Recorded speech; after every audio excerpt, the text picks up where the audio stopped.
Hello, horror fans. Welcome back to Jay versus Horror. I'm your host, Jay Wall, and tonight, guys, we're doing underrated vampire films, and we put this out in the group today, and we got a lot of great response. So I'm going to do five of my favorite underrated vampire films, and then we're going to cover all the fan comments because we had a ton, and a lot of these guys came up with better movies than I did, even. So let's get started, guys. Since we're live and we can't do any graphics or anything, I'm just going to name off my top five. I'm going to talk about them briefly.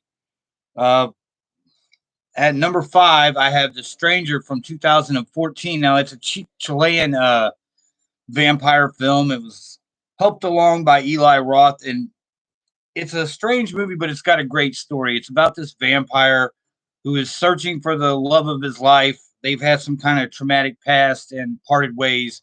And now, several hundred years later, he's looking for her and he tracks her to this small town where he finds out, unfortunately, she has passed.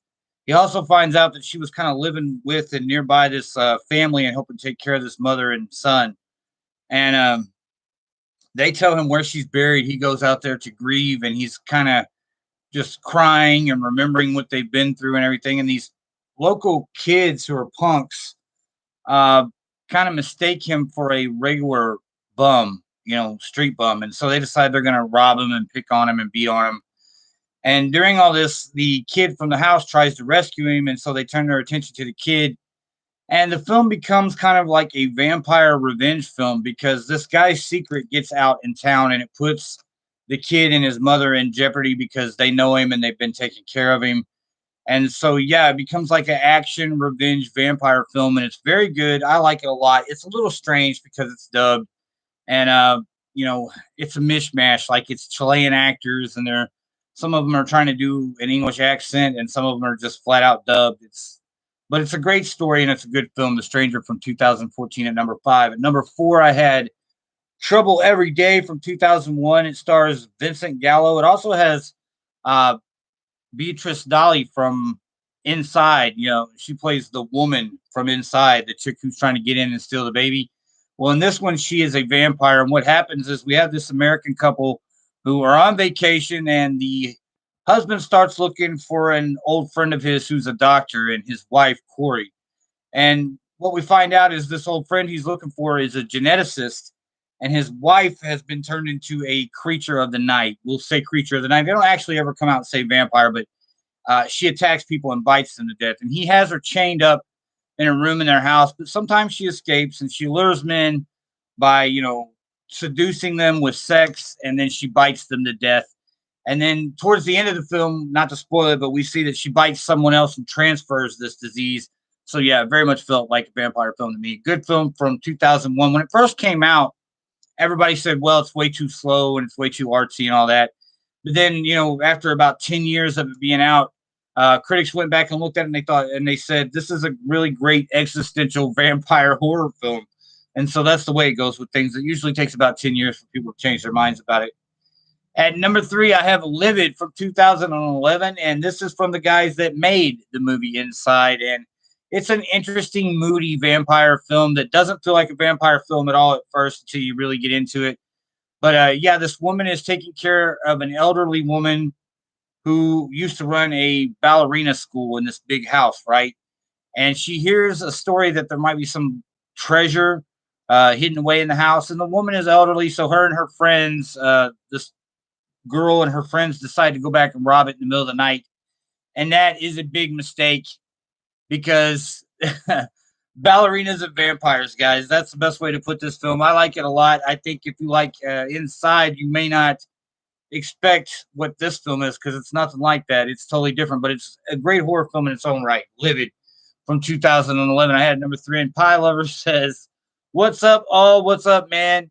Uh, Guys, leave your live comments for your favorite underrated vampire horror films. Don't forget to leave them on here now."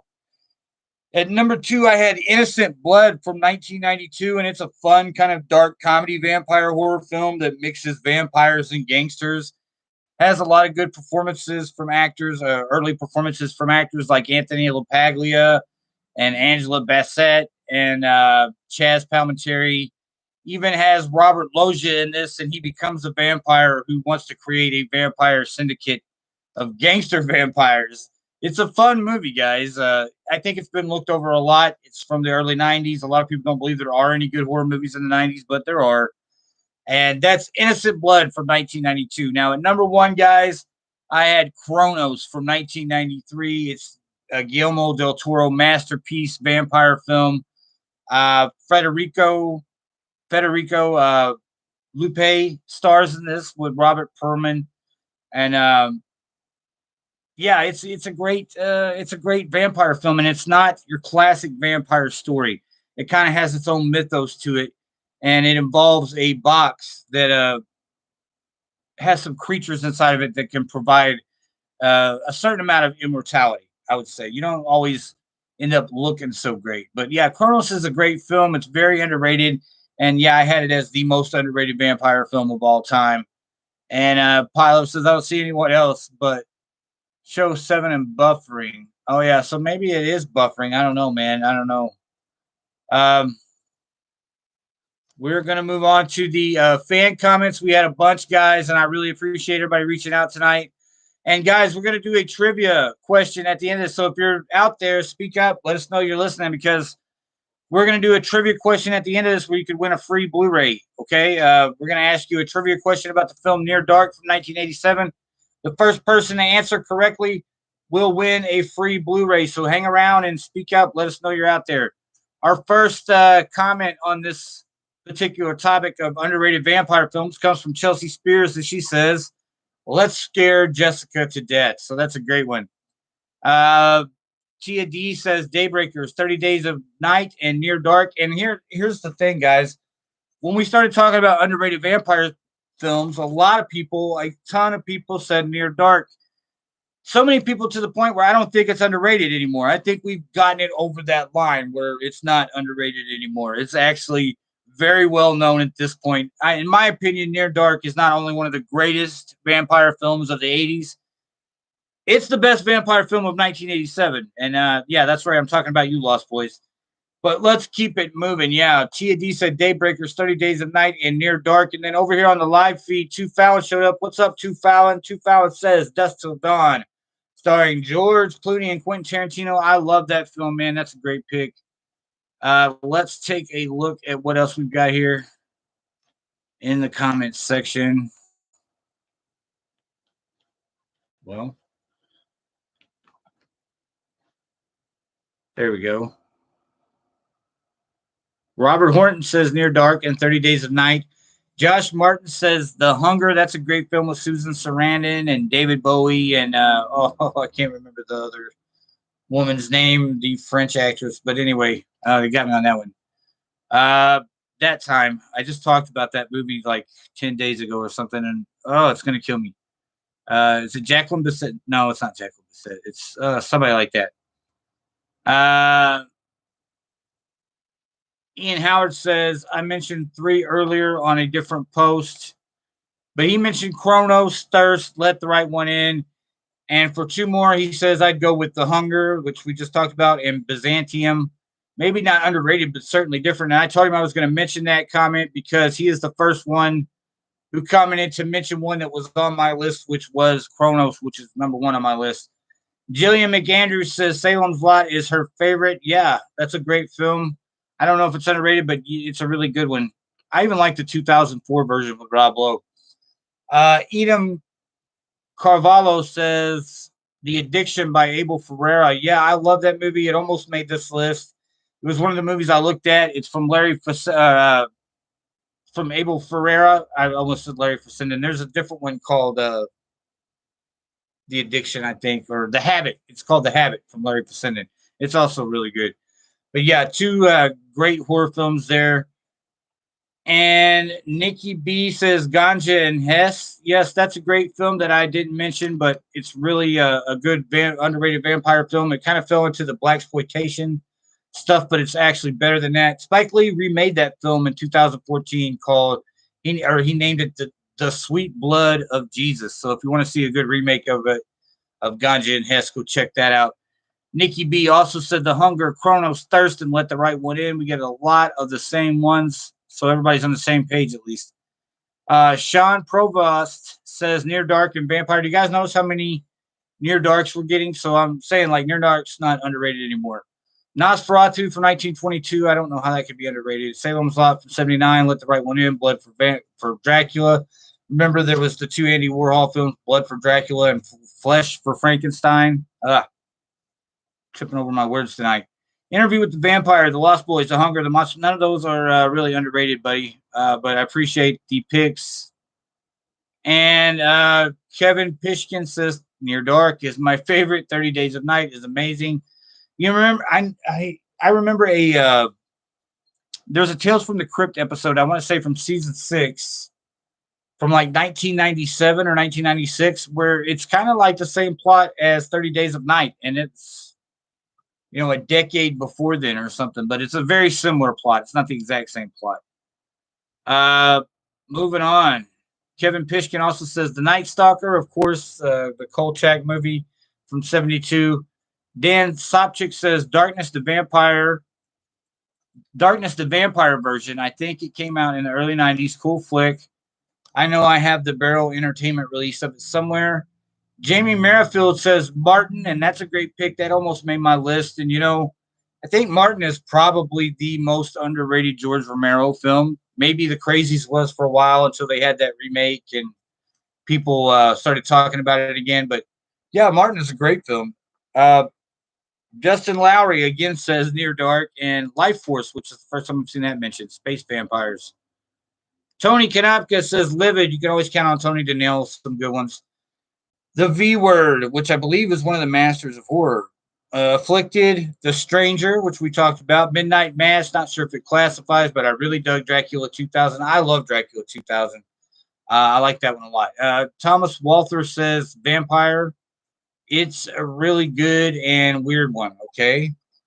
And Darren Wilson says The Shed. That's kind of a newer one, and it wasn't too bad. It was kind of interesting. Julia Merritt says, I also like Hunger, 30 Days of Night, Thirst, Byzantium, the Hamiltons, and also the Thompsons, if you're throwing out the Hamiltons. We Are the Night, Queen of the Damned, and they are underrated in my opinion. Has anyone seen Midnight Sun and Bite 2020? Hold on just a second. I didn't have the possibility to watch it. Yeah, I've seen Midnight Sun. It's one of the films I looked at for this list, but Bite or Bit, I think is what you're talking about. It's Bit. It's BIT. And it's from 2020, and it's on Tubi. If you get a chance to check it out, it's free right now on Tubi TV. And it's a very interesting vampire film. It's kind of like a girl's take on the Lost Boys. And, yeah, kind of like a Lost Boys for new genders, I would say, not just girls even. But, yeah, it was a pretty fun film. There was another one that I thought about putting on here that kind of reminded me of that, too, called Bliss, from 2019 that was pretty good. It was directed by Joe Bagos, who did VFW. I just like, for me, the two lead performances, the lead female who is the villain and the lead female who is the protagonist. Their performances were kind of weak for me, and there was other great actors in the movie, like Jeremy Gardner's in there from After Midnight and The Battery and Sadistic Intentions. He's been in a bunch of great films. George Wendt was in it. You get to see him get killed from Cheers. But the two leads were just, I don't know, they weighed it down for me. But it's still a very interesting film, and a lot of people liked it a lot more than I did. So if you get a chance to watch Bitch 2020, you can watch that free on Tubi, and also go see if you can find Bliss somewhere. I think it's from 2019, and it was a very good drug vampire film. Very interesting. And moving on, Paul Connellis says, underrated, Daybreakers. My favorite is Let the Right One In, but most horror fans know how great that is. Yeah, I would agree. Even Let Me In, the remake. Marty Fleming says, definitely Chronos. Very low budget, but a beautiful film to watch. And Life Force, of course. And yeah, I have to agree, man. I chose Chronos as my number one. I really think it is a very beautiful, overlooked vampire horror film. And it kind of has its own, like I said, mythos, its own story behind it. It's not your regular vampire film.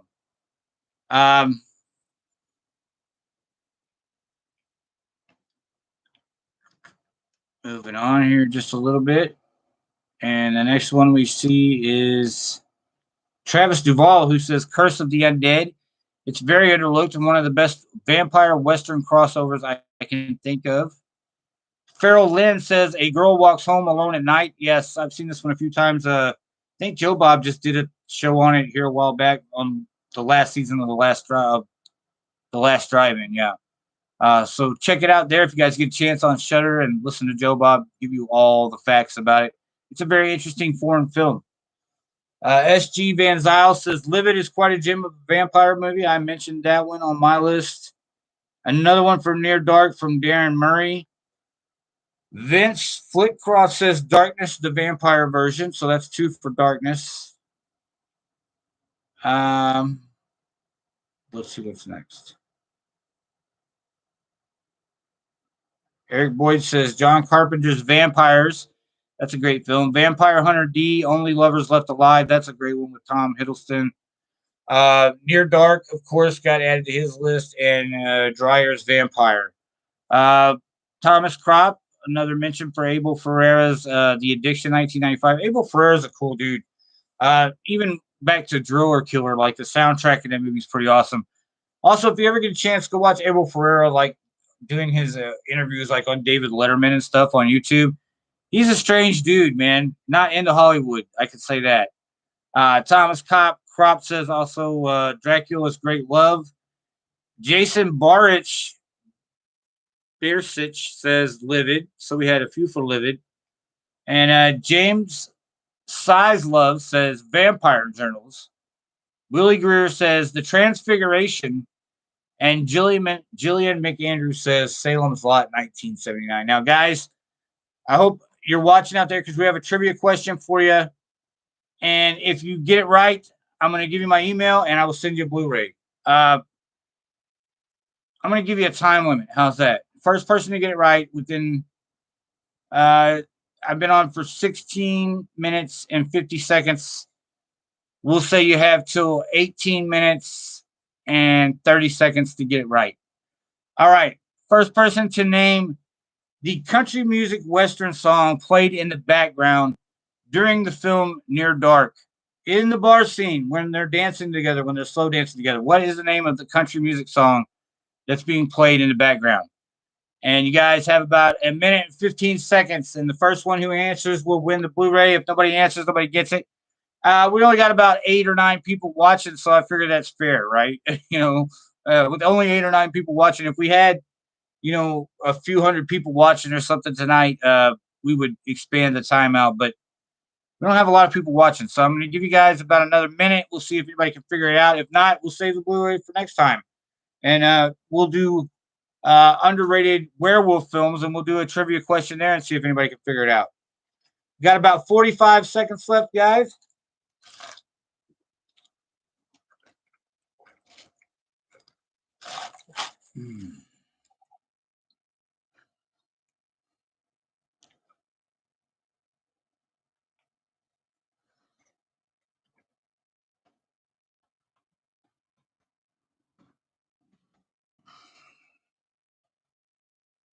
Give you guys a little bit more time, just see if anybody can figure it out.